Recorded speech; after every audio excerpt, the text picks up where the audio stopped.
سلام او درناوی تاسو پس از خبر ګورئ زه اسماعیل یواسین یم. په افغانستان کې د ملګرو ملتونو پراختیایي سازمان مرستې څه ډول دي؟ په ځانګړې توګه د کرونا وایرس پر وړاندې مبارزه، هغه وبا چې په نړیواله کچه یې وګړي تر خپلې ولکې لاندې راوستي، میلیونونه کسان یې تر اوسه پورې لتاړ کړي دي او له امله یې ګڼ انسانان د ځمکې پر مخ تر دې دمه مړه شوي هم دي. د دغو تلفاتو په منځ کې لا هم د واکسین په هکله خوشبینۍ ښودل کیږي، خو تر اوسه پورې نږدې نه برېښي 2020 کال چې په همدې ویروس کې لتاړ تیر شو او کله چې 2020 کال ته هم ورنږدې کیږو که څه هم خوشبینۍ موجودې دي د واکسین په هکله، که هغه د نړۍ په هر ګوټ امریکا، لندن او نورو اړونده بنسټونه کې دي، لکه هغه ډول چې د روغتیا نړیوال سازمان یا WHO په دې هکله ریپورټونه ورکوي. بلکې په لنډ مهال کې د ډیرو باور دا دی چې د واکسین څرک نه لګیږي، په دې معنی چې دا ویروس لا هم د انسانانو منځ کې ګرځي راګرځي. یوازینی مخنیوی هم د هغو زنځیرونو ماتول دي چې په ټولنیز ژوندانه کې د انسانانو ترمنځ دي، او تر ټولو وروستۍ توصیه چې کیږي یوازې ماسک کارونه ده. UNDP په افغانستان کې کوم فعالیتونه ترسره کړي دي؟ د دوی مرستې په کوم کچ کې دي؟ د دوی راتلونکي پروګرامونه څه دي؟ او افغانستان سره په مشخص ډول د UNDP پروګرامونه په څه ډول پرمخ ځي؟ په دې هکله به بحث ولرو. او په افغانستان کې میشت د ملګرو ملتونو د پراختیا نړیوال سازمان رئیس عبدالله دارداری به راسره په دې بحث کې وي. ښاغلی دارداری په دمشق کې په روسیه کې دنیا ته راغلی دی. هغه د نړۍ په بیلابیلو برخو کې د نړیوال بانک نه نیولې د سوریې د کانفلیکټ او شخړې د حل په موضوعاتو کې په اقتصادي برخه کې د سوریایي وګړو سره د مرستې نه نیولې، بیا دغه راز د آسیا او په ورته حالت کې د شمالي افریقا او په ورته حالت کې منځني ختیځ په برخو کې د دوی فعالیتونه پراخ دي. دوی اساساً په نړیوالو اړیکو او اقتصادي مطالعاتو کې خپل ماسټري اخیستي دي، او په ورته حالت کې د دغه زده کړې دوی د کالیفورنیا په دننه کې د ریچمونډ له کالج څخه کړي دي، او په ورته حالت کې اوس دوی د ماسټرۍ په برخه کې بوخت دي. دغه راز یې زده کړې د لندن په اقتصادي مکتب کې کړي دي، چیرې چې هغه خپله ډیره پراخه ساحه ترلاسه کړې، په بیلابیلو مواردو کې هغوی کار کړی. اوس افغانستان کې دي، د دوی تجربې، د دوی پروګرامونه، او په افغانستان کې د کرونا وایرس کابو کول به د دې بحث عمده برخه وي. Mr. Dardari, thank you very much for giving us the time for this very exclusive interview and your plans and future strategies regarding the COVID-19 in Afghanistan. Thank you very much. It's a great honor to be here with you tonight. Thank you very much. Most welcome. I'll start my first question. First of all, let our audience know about the cooperation, the financial assistance and logistical equipments, especially to control and fight COVID-19 in Afghanistan. What has UNDP done so far? UNDP from day one started mobilizing resources. We successfully mobilized $22 million to support the Ministry of Health in PPEs, to support mobile teams across the country. Also, we are working closely with the Ministry of Interior Affairs in order to make sure that the police force is in the front line of defending against COVID-19, as well as their regular work as defenders of security and safety of the Afghan people. I am very proud to report that yesterday, the first of 4 police hospitals, brand new, fully equipped for COVID-19 hospitals, was inaugurated near Jalalabad. 3 more of those will be opened in the next few weeks. So that's an example of the seriousness that UNDP takes in supporting Afghanistan to control and face COVID-19. The United Nations Development Program, or the UNDP in Afghanistan, its country office especially has produced 3 country notes assessing the impact of COVID-19 on the country's health situation, particularly when we're talking about the impacts of the coronavirus in Afghanistan, and at the same time there is other programs in the name of SDGs that is UNDP is working so far. What are these three country notes involve in this situation currently in Afghanistan, and how would it be applied particularly in Afghanistan? Well, today we launched the fourth of these notes, what we call Socioeconomic Impact Assessment of COVID-19 on Afghanistan. And this series of reports, they constitute almost one big report. And the simple idea is we would like to support the government in providing knowledge and understanding and in-depth analysis using very advanced techniques in understanding what are those consequences. So the first note looked at the immediate impact, the first shock to the economy, how much loss in GDP, where did the loss come from, the impact of disruption in regional and global trade on Afghanistan, the impact on food prices. Second report, we went more into the question of what type of social protection that the government of Afghanistan can afford to provide to its people, from spending more than 10% of Afghanistan GDP on cash transfer, all the way to less than half percentage point of GDP to different groups of the society. The third focused on the impact of the COVID-19 on Sustainable Development Goals, SDGs, which are considered an official policy in Afghanistan, and now they are integrated in the Afghanistan Peace and Development Framework. And now this fourth one focuses on the fiscal situation. We are focusing now on what is the impact of COVID on the budget of Afghanistan and what are the scenarios that Afghanistan government needs to deal with in the next few months and years. The initiatives from the UNDP on regard to socioeconomic impacts of COVID-19 in Afghanistan is very interesting indeed. But when we talk about the situation in Afghanistan, the fraud, corruption, and waste of financial resources as the main issue, main concerns.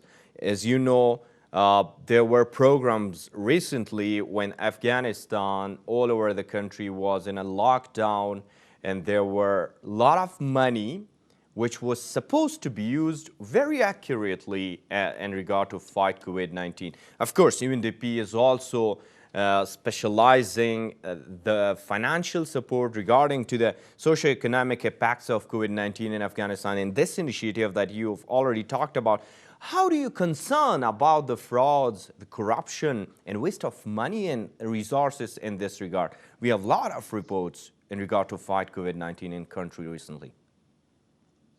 Let me say, as a friend and a brother of Afghanistan, in all frankness, there has been important achievements and progress in fighting corruption, but we are still a long way from where we need to be. Secondly, Afghanistan has a complex set of challenges: security, environment, COVID-19, international aid that may go down as a result of COVID-19 globally. This means that every dollar from now on should count. There is no space for wasting money, whether in mismanagement or in corruption, for the recovery from COVID-19. And in fact, our analysis demonstrates clearly that reforms, reduction of corruption, improvement of management of public finances, better allocation of resources can actually take us a long way in the recovery from the impact of COVID-19. So maybe these complex challenges at this stage would give us all in Afghanistan, all friends of Afghanistan and the government of Afghanistan, the additional push in order to utilize every single Afghani and every single dollar in the most efficient way. But still there are concerns, and many believe new programs, initiatives, and supporting Afghanistan and every era is needed. Of course, COVID-19, because it's a health issue. It's about people's life, and there must be very accurate and accountable programs in regard to prevent corruption in this country. We have a lot of reports, as you mentioned, it is a concern in the country, but you saw that even in the bread distribution and capital Kabul, there were corruptions issues. At the same time, in provincial structure, even the government level corruption was involved, and some of the governments are related now, and they are just under investigation in Afghanistan's Attorney General Office or the EGO. So don't you think something new should be included, particularly from the UNDP, because it's about the life of the people? First of all, let's agree that there is a corruption challenge, that we are not, neither you nor I are hiding from that challenge. And I think the government is taking it very seriously. If you look at the draft of the Afghanistan National Peace and Development Framework, there is so much emphasis on the question of corruption. And you know, this is a document that charts the way forward for Afghanistan, for Afghanistan's government relation with the people of Afghanistan, but also for Afghanistan government's relations with the international community. And when I see such high commitments from the government on the question of corruption, I believe it is serious. Now, our job in the international community is to support the government in fighting corruption, support it in the development of legislations, support it in the implementation and training, capacity building, support the civil society in monitoring and following up on questions of corruption. I am confident, frankly, I am confident that the efforts of the government and the international community will take us forward, but I am not saying it will be eliminated tomorrow morning. This is a long journey, and we will work it together. When we're talking about the challenges, of course, there are opportunities too in this country. Millions of people are still waiting for cooperation in regard to fight COVID-19, and of course, programs from the government side were also citable in country. But when we talk about financial support, how do you see the new program that you are initiating, and you've already launched it, socioeconomic impacts of COVID-19 in Afghanistan? Tell us, Mr. Dardari, about the financial amount and the sum of money that is supposed to be spent in this era, particularly under this subject. Let me say that we are planning for our next 5-year program. That program initial budget that we are targeting to mobilize for Afghanistan is about $1.5 billion over the next 5 years. There is also a shift in the way we are thinking and the way we want to support Afghanistan. As you can see, there is going to be a reduction in grant funding for Afghanistan. This is a reality. We have to accept it. Now, this could be a great opportunity to do two things. The first is improve, as I said before, improve the efficiency of public finance and make sure that every dollar has the highest impact possible. But also, this is the opportunity to bring private sector investments to Afghanistan.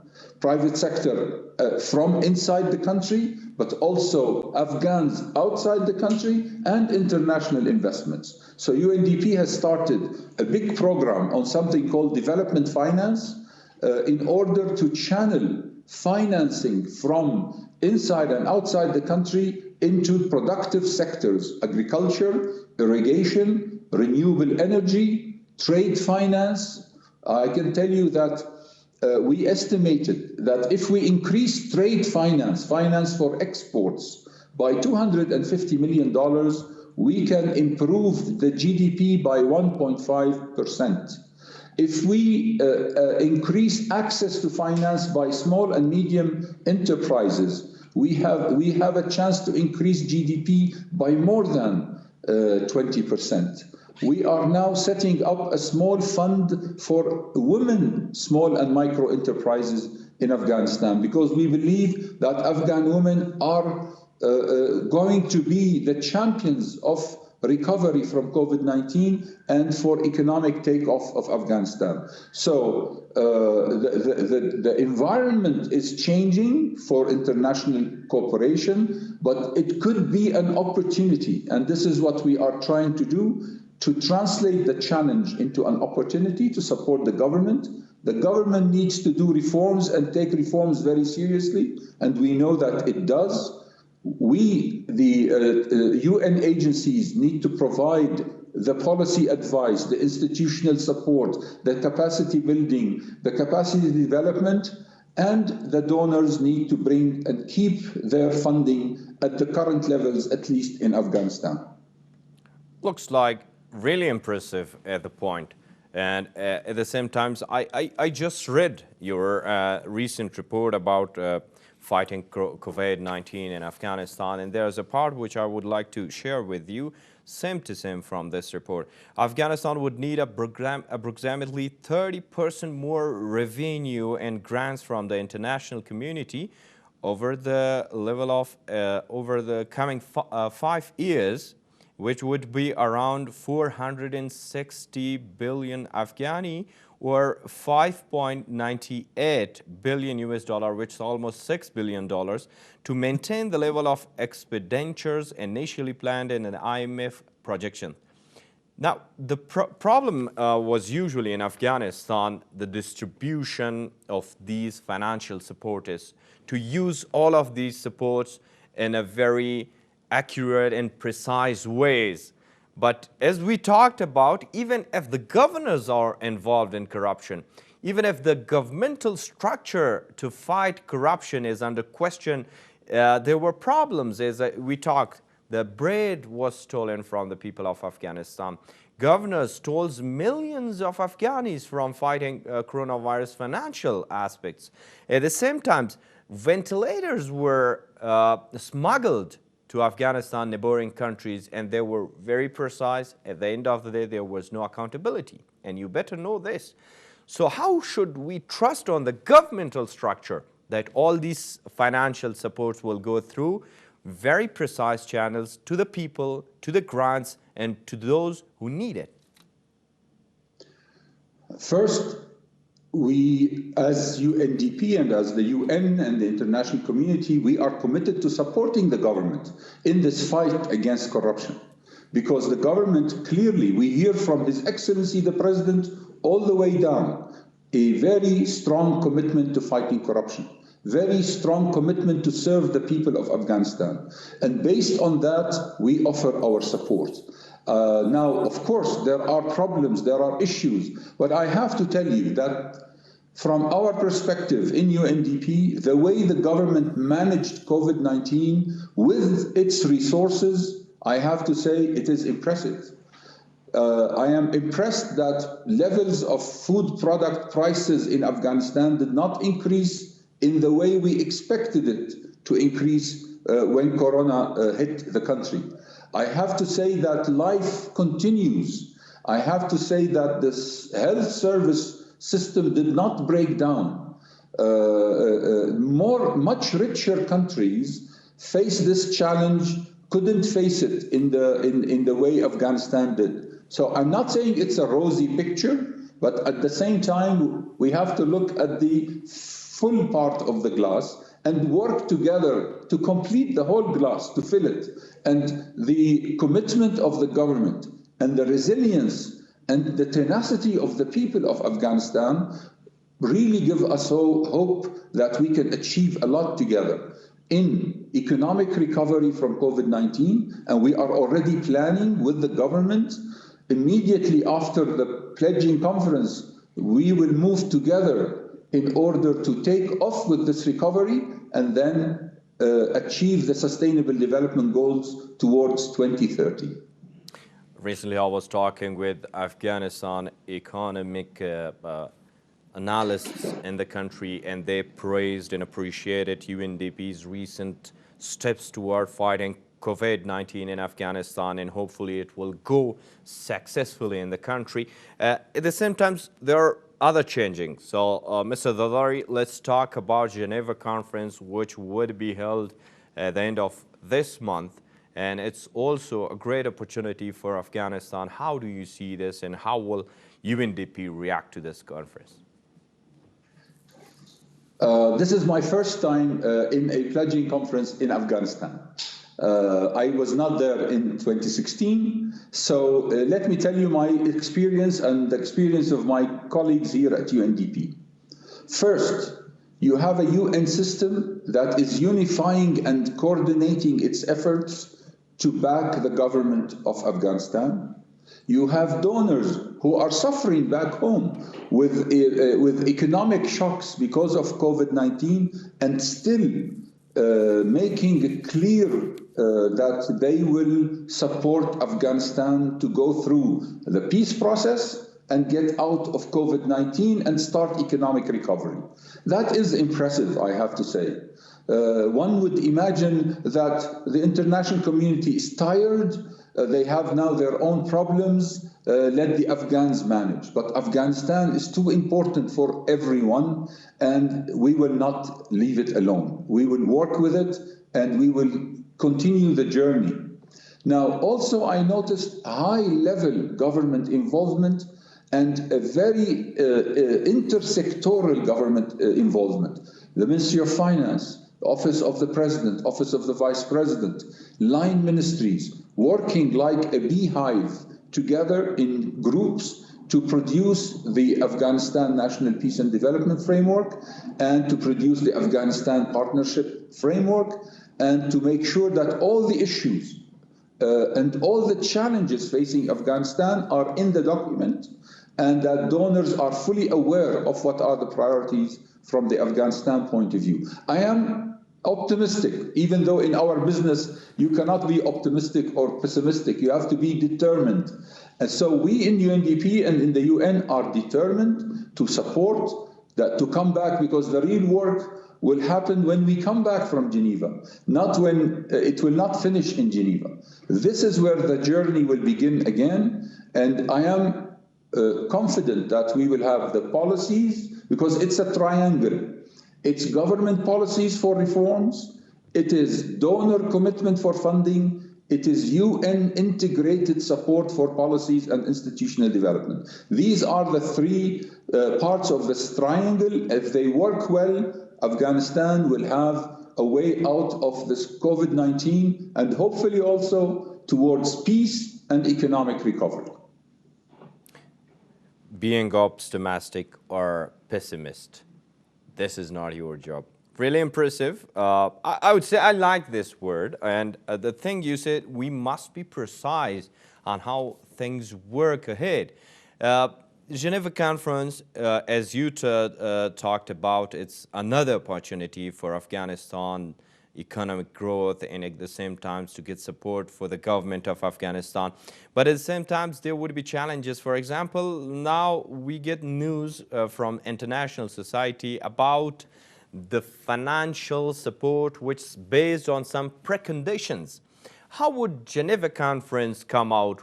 How would be the preconditions for the government of Afghanistan? Because the economy is getting lower, the GDP at the same time it's struck, and the people of Afghanistan is suffering more starving than the previous years and before that. How do you see, what would be the challenges besides the word preconditions, financial support for Afghanistan? This is a question of mutual accountability. Look, I am your partner, and I am saying to you, let's make this partnership stronger. And I suggest that I will do 1, 2, 3. I will help. I will put my money. I'll bring my experts. I'll provide political support. In return for this partnership to flourish, you will improve your management, you will improve governance, you will reduce corruption, you will allow women more voice, you will open the space for young Afghans to be actively participating in their future. This is not precondition in the negative sense. You know, I come from a developing country, and I know the sensitivity to the word preconditions, but I can assure you, these are steps to improve the partnership. They are not preconditions to breach, la samahallah, to breach the sovereignty or independence of Afghanistan. That's out of the question. So I would really appreciate if we all look at these steps as strengthening our partnership. And I assure you, everybody is going to Geneva in that spirit. And most of us are going virtually anyway. Because of COVID-19, very few people will be physically in Geneva, unfortunately. My last question, sir. What is your message to the people of Afghanistan in regard to fight COVID-19? You know, let me say that for someone who comes from the Middle East, I find a lot of spiritual roots and cultural roots for me in this country. This is a country that contributed to global and Islamic civilization throughout centuries. It is resilient, it survived, it struggled, it got its independence with its arms, and therefore I am not worried about its future. But we have been surviving for 40 years. It is time to start thriving. It's time to move from surviving mode to thriving mode. That's why in the new structure of UNDP Afghanistan, I took away the word resilience and put the word prosperity. It's time to move towards prosperity and not just survival. We are here to serve the people of Afghanistan, and they can trust this partnership. Thank you very much, Mr. Dardari. Shukran. Afwan. Thank you very much. Thank you. پس از خبر په همدې ځای کې پای ته رسوو. یو ان ډي پي نوي پروګرامونه په پام کې لري او د افغانستان د راتلونکي سره تړلي مسایلو باندې ښاغلي دارداري خپلې څرګندونه کړې. عبدالله دارداري تازه څو میاشتې کېږي په افغانستان کې خپل ماموریت د ملګرو ملتونو د میشت افغان استازي په توګه په افغانستان کې د میشت استازي په توګه کار پیل کړی دی او راتلونکي پروګرامونه او په ځانګړې توګه ژنیوا کنفرانس هم مهم اړخونه و چې بحثونه پرې وشو. تر بیا هم په پاکه لاس سپارم.